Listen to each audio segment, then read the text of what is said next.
Everyone, আবার একটি নতুন ভিডিওতে সবাইকে ওয়েলকাম। আজকে আমি বানাবো পাউরুটি দিয়ে পকোড়া। পৃথিবীর সবথেকে সহজ রান্না হচ্ছে এই রান্নাটা। রান্না বলবো না, স্ন্যাক্স। যাই হোক, চলুন ভিডিওটা শুরু করি।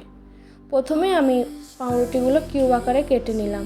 তারপর একটি বাটিতে একটু কর্নফ্লাওয়ার, একটু বেসন দিয়ে দিলাম। তার মধ্যে গুঁড়ো লঙ্কা, লবণ, মরিচ গুঁড়ো, আদা রসুন পেস্ট দিয়ে দিলাম।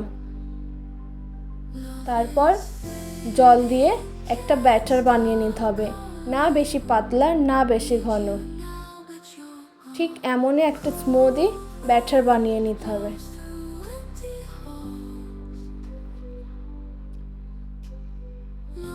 আমার ভিডিওগুলো কেমন লাগছে অবশ্যই কমেন্ট করে জানাবেন। নেক্সট কি ভিডিও দেখতে চান অবশ্যই জানাতে ভুলবেন না, আমি সেই রান্নাটা করার চেষ্টা করব।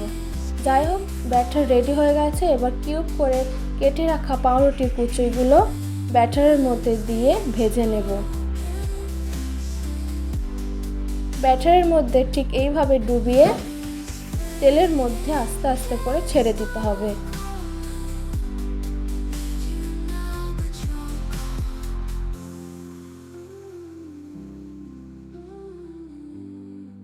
আপনারা কে কোথা থেকে দেখছেন অবশ্যই কমেন্ট করতে ভুলবেন না।